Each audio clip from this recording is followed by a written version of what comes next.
What's going on, everybody? What's going on? I hope you guys are doing well. Welcome to drboycetv.com, the home for intelligent Black people. My name is Dr. Boyce Watkins. And today I wanted to come in and just tell you guys about something that I thought was really interesting. It turns out that Tyler Perry is reportedly, according to Yahoo and some other sources, Tyler Perry is going to take over at BET. Tyler Perry is allegedly, at least according to these reports in Yahoo, going to be the new boss, the head honcho. He's going to be the HNIC and kind of be running things over there. And I thought that was really interesting. I'm not surprised because Tyler has a lot of money, a lot of power, a lot of influence. He has made a lot of money, and he's just, he's a smart dude. Tyler Perry's a smart guy.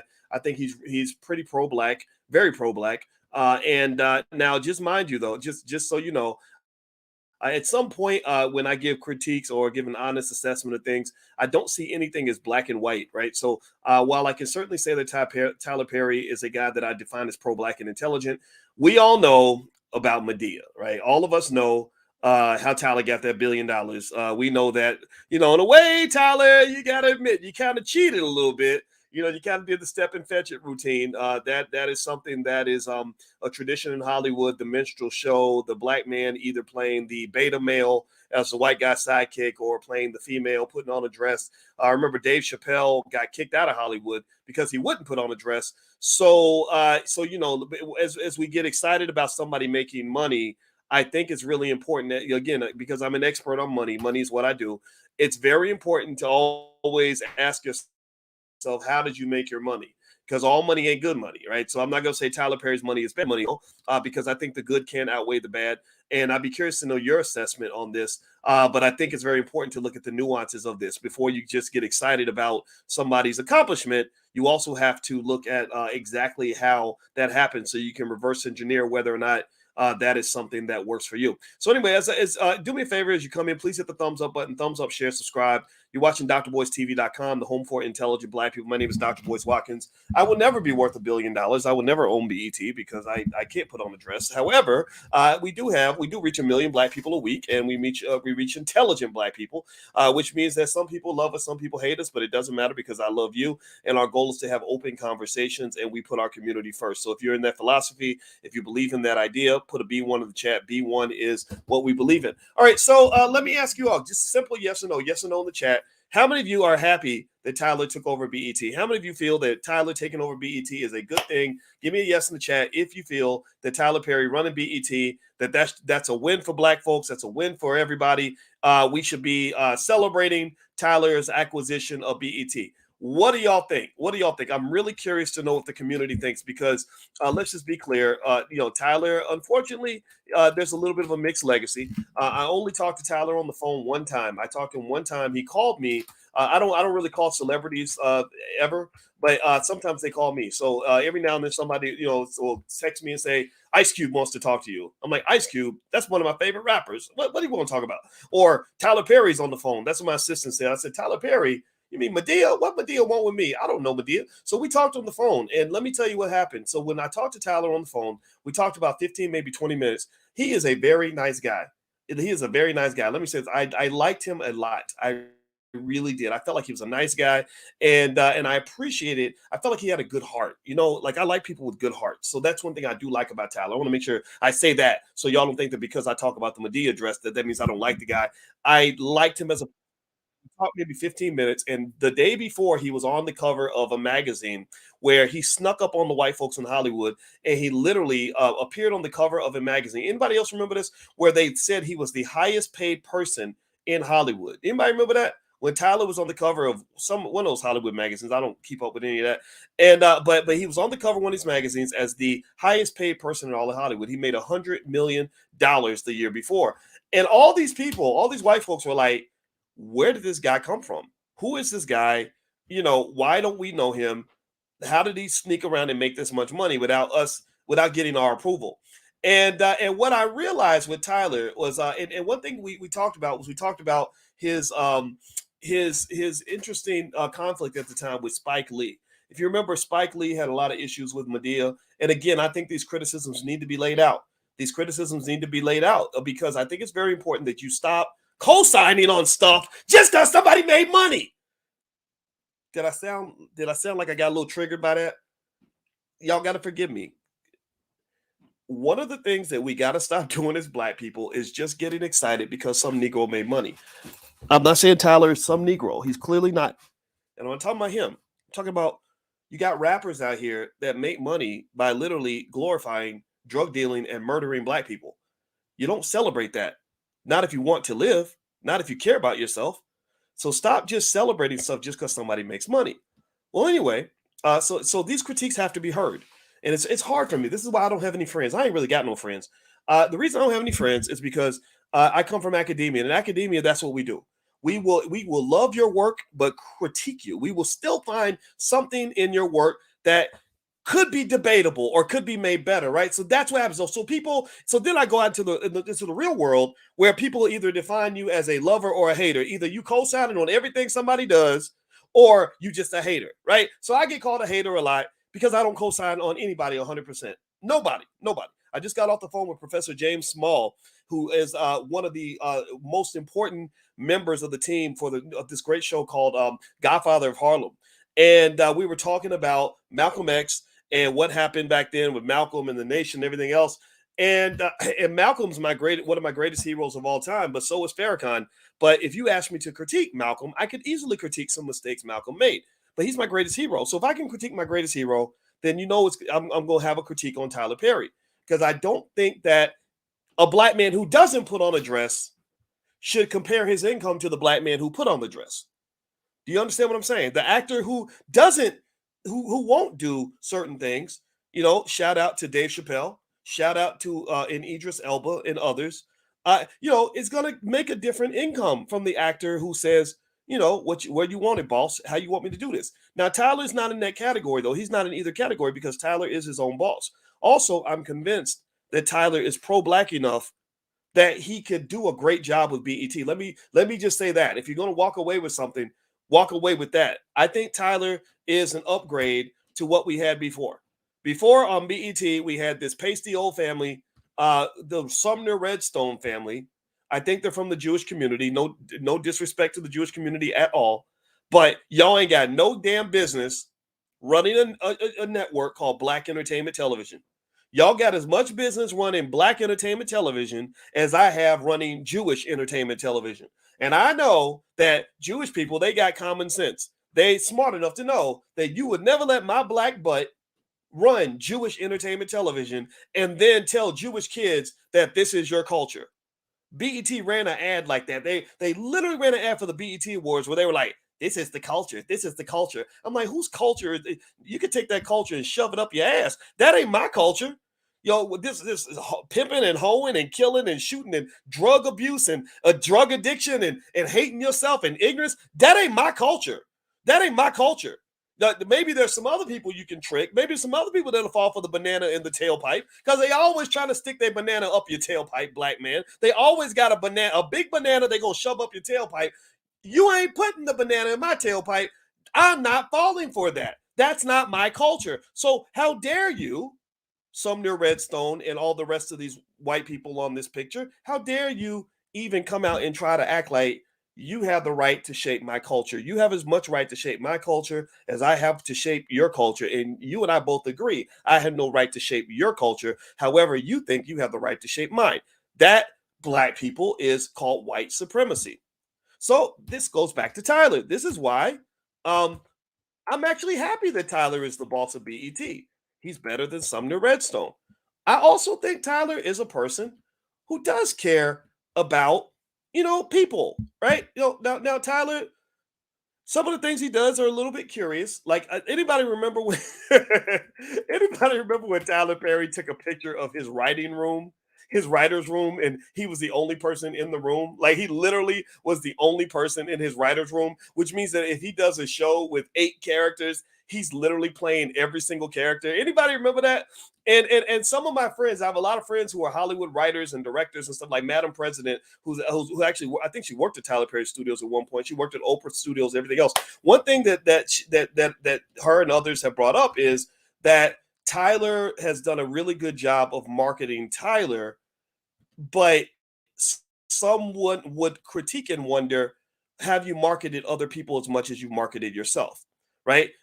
Who are the great directors, writers, producers, etc., that have come up under Tyler Perry Studios where you say, oh, he's the next Tyler Perry, right? Or she's the next Tyler Perry, or that's the next great writer. I can't think of anybody. I'm not to say now, mind you, I'm not here to say that they don't exist.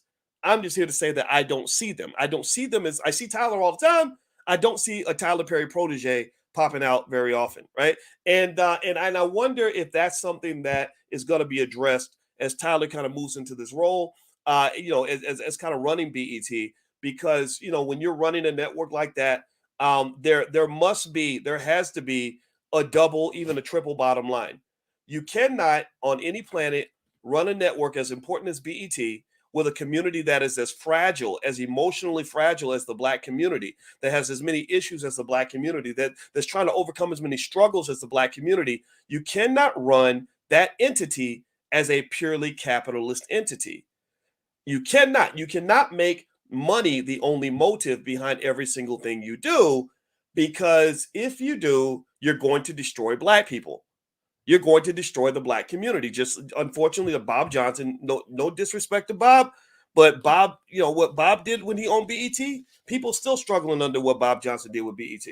And then the white folks took over because he sold BET, and then they continued whatever Bob was doing. So he had kind of co-signed this idea that you can literally serve refried garbage to Black people, and we'll just eat it up because we consume anything that's kind of put in front of us.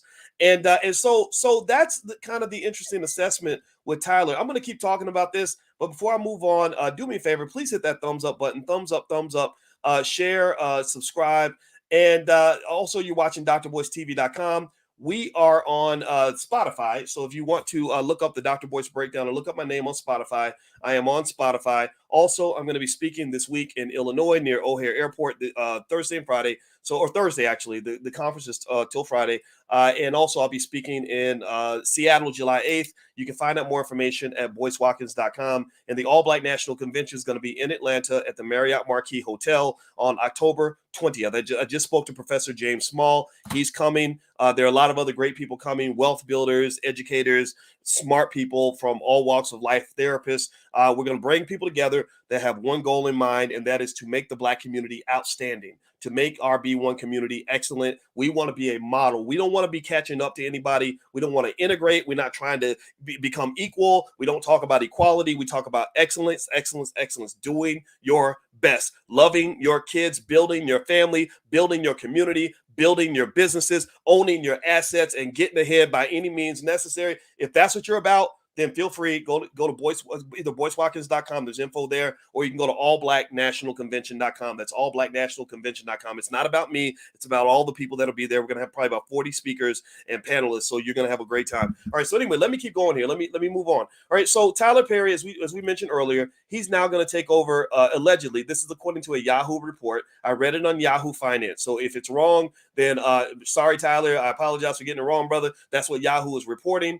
And also, I want to just continue to mention, I'd be remiss not to mention my personal interaction with Tyler in the context of any critique I might have, because I think it's important to talk about integrity and what kind of person someone is. So when I spoke to Tyler on the phone, he seemed like a good guy. I remember walking away. I'm really into your energy, and his energy was very good. And I remember also I reached out to him when I was in Atlanta maybe a year later, and I said, hey, I'm in town. Can I do a tour of your studio? Because I wanted to see what the setup was. Well, Tyler wasn't in town, but he got his second in command to give me and Madam President a 2.5-hour tour of the old Tyler Perry studios before he moved to the big one. And let me say this. First of all, I was appreciative, but I was super, super, super impressed. I was very impressed with what this man has built down in Atlanta. I loved the way he paid homage to all these Black movie stars that the rest of the world would have forgotten. If you left it up to white folks in Hollywood, a lot of these celebrities never would have gotten their just due. They never would have gotten their proper recognition. That is the thing I love, love, love about Tyler. I saw posters of like Cicely Tyson. I saw old pictures of old Black movies with some of the greats from our community, and I really got a sense that he has a lot of respect for that, and I love that. I really like that about him running BET, and so So I'll say this: number one, I think if I had a choice between him running BET versus the Redstone family, I would pick Tyler Perry in a minute. I don't know what the ownership stake is. I don't know what percentage he owns. I just know that the report says he's going to be taking over. Also, I know that the finances at Paramount's the parent company that owned BET. Apparently, their finances are just in the toilet. They lost $1 billion. They picked up a lot of subscribers on Paramount Plus, but they lost $1 billion. And a lot of reason they lost $1 billion is because they just overspend like crazy. They have this show. Anybody seen this? It's a really good show. It's called Yellowstone with Kevin Costner. So they have this show called Yellowstone, and there's apparently a writer, I forgot his name, who wrote that show. He also wrote some other shows, spinoff shows, right? And Taylor Sheridan, that's his name. So Taylor Sheridan got so much power at Paramount that they kind of let him do whatever he wanted. And the cost of the show just got to be crazy. He literally started milking the network like a cow. He started, just taking all this money. And next thing you know, they're growing, but they're losing money. And this is something we've talked about in terms of discussing what it means to build a business, what it means to build media, and why growth isn't always good. And so effectively, Paramount uses that same business model that was used for so many years when financing was cheap, where they would just throw money at stuff and just grow, and not think about profitability. Well, boys and girls, if you want to know, that's exactly how you go bankrupt. That's how you operate when you have one aspect of white privilege, which isn't discussed very often, and that is access to capital.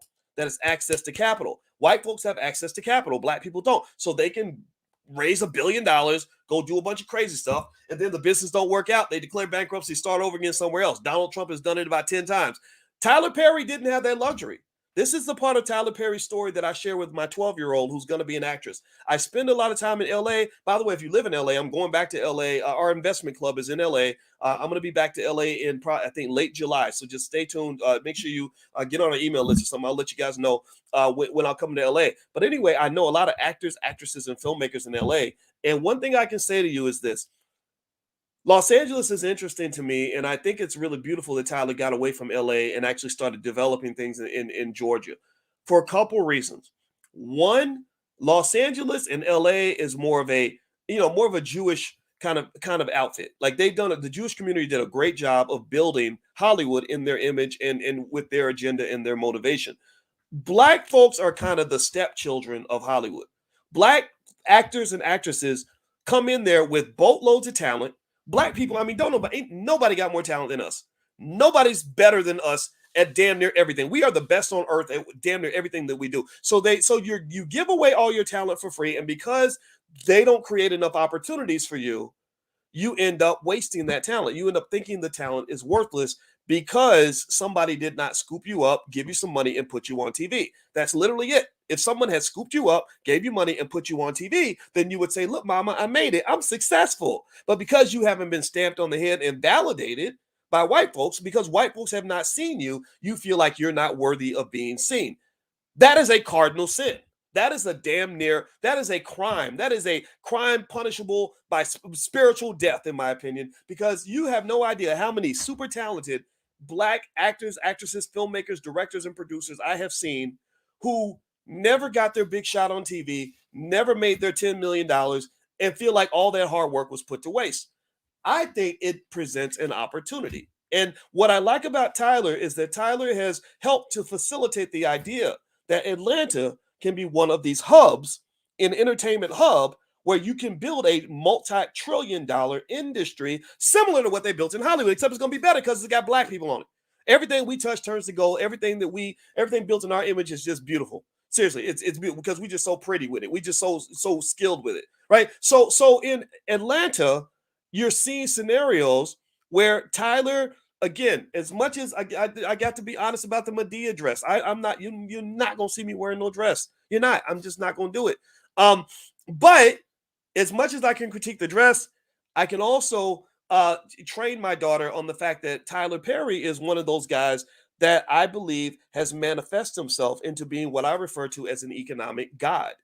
An economic god. And what do I mean by that? What I mean by that is that a lot of times we think about how you live your life, right? You grow up and somebody tells you when you're a baby that you're supposed to go and make good grades in school so that one day some white person will hire you, hopefully adopt you, like because you're an economic orphan, you have no inheritance, no wealth of your own, so you get thrown into this competitive capitalist society with little economic skill and few resources to lean on. So you're just kind of hoping, like a little orphan child, like one of those Charles Dickinson characters, like Oliver Twist or something. Like you're kind of hoping that someone will just pick you up and adopt you. And so you go to church and you pray to white Jesus and you pray that, dear Jesus, please, I hope that somebody will give me an opportunity. Just give me an opportunity, and I promise I'm gonna make it into something, something good. I'm gonna do a good job, right? So you're praying for these opportunities without really thinking, like, where do these opportunities come from? Who are the people that create these opportunities? Well, think about this. When I talk to you guys about Whitney Houston and her career, the extraordinary talent she had, and how she met her superhero, which was Clive Davis. Clive Davis comes in, sees her sing. She's got all the talent, but he's got an understanding of business and these connections. So he comes in and says, I'm going to give her an opportunity. I'm going to get, then everybody's like, thank you, Jesus. Thank you, Jesus. Why are you thanking Jesus? You're supposed to be, Jesus is Clive Davis. Why are you thanking God? Your God is that white man who wrote the check. Do you understand what I'm saying? That's what's happening. You think you're praying to God, but really you're praying to white folks.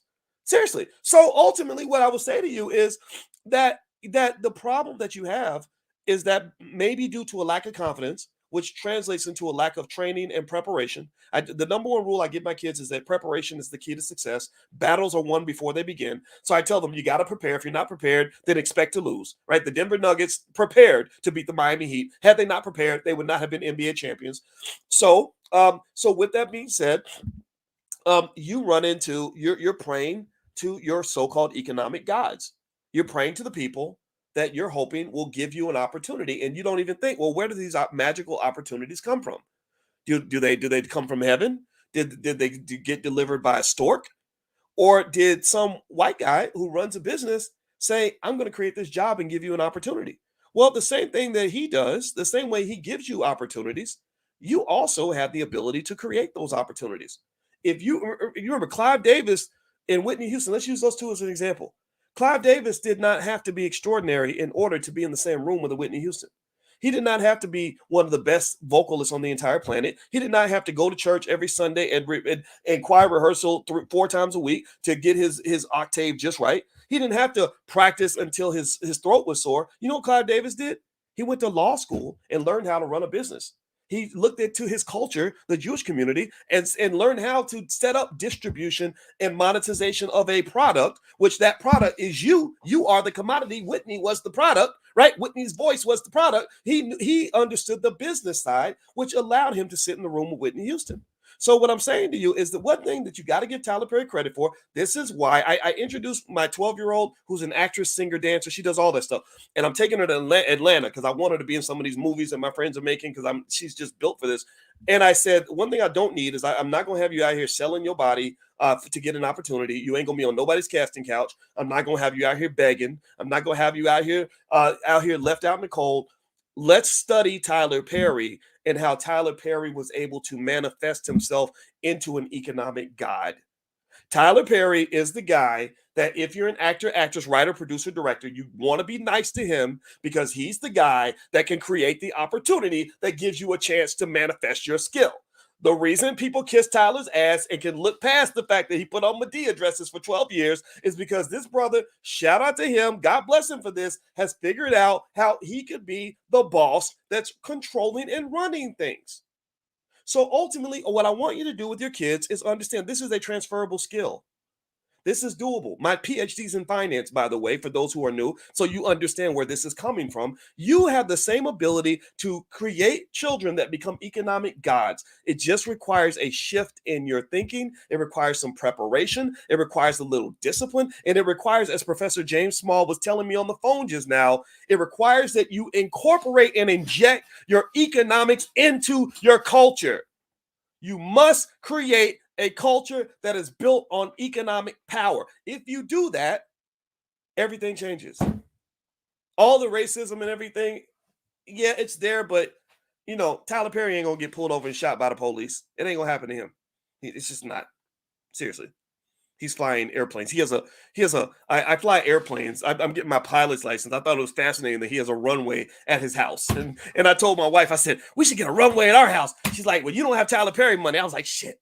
So I won't have a runway at my house, but I might get a runway near my house, right? Because I like flying airplanes. But the point of the matter is to say that Tyler is a guy that I think,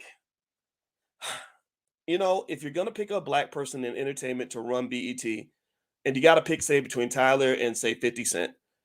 I like them both. I think they're good at what they do.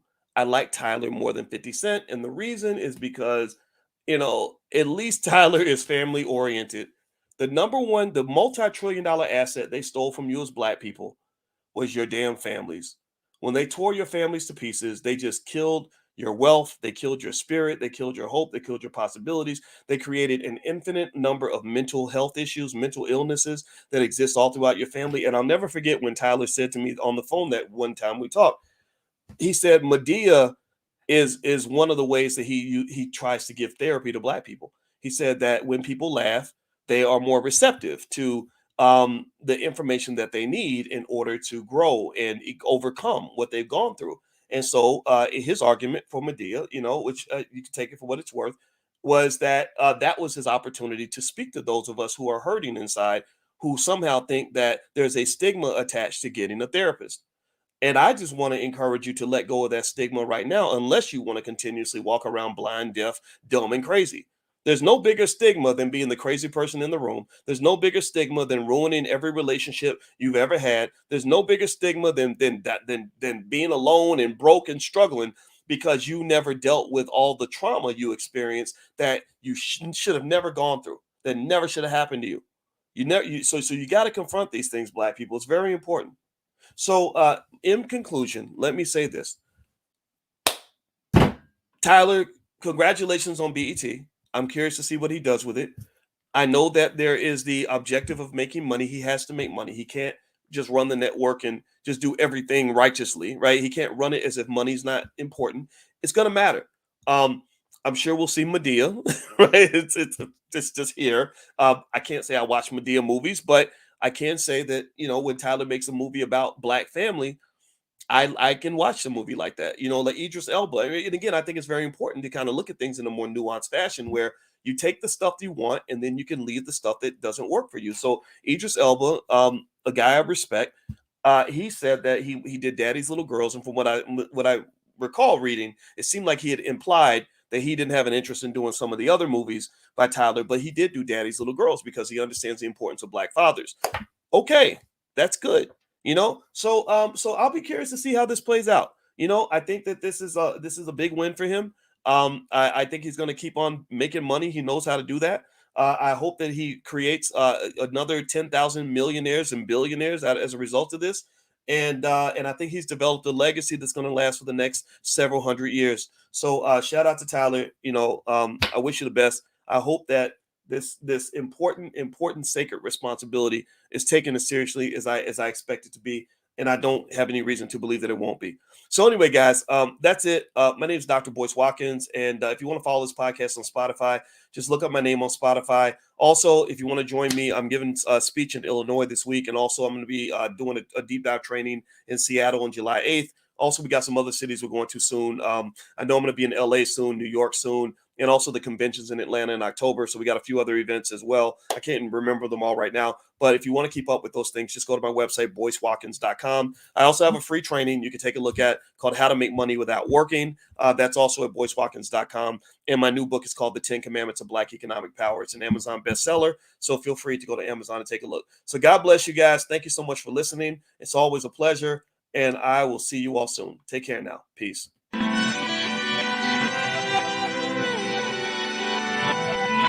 Here we are, clan the isms, cataclysm great. Our people out here struggling, trying to make it in this state. Everybody out here doing it, but we the ones too late. Now family, we the ones who gotta delegate. Get that money in the power, never be fake. Stick to cosign for 3. What did he say? Create jobs, support our own. Educate the same and buy back your home. Got 3 degrees, Triple 10, 3 PhDs, now we on the CNN. DBTV, let's talk about negligence. Ignorance is bliss, but we can turn it to intelligence. Believe none of what you hear, half of what you see. Let's break it down here on Dr. Boyce TV. Here we are.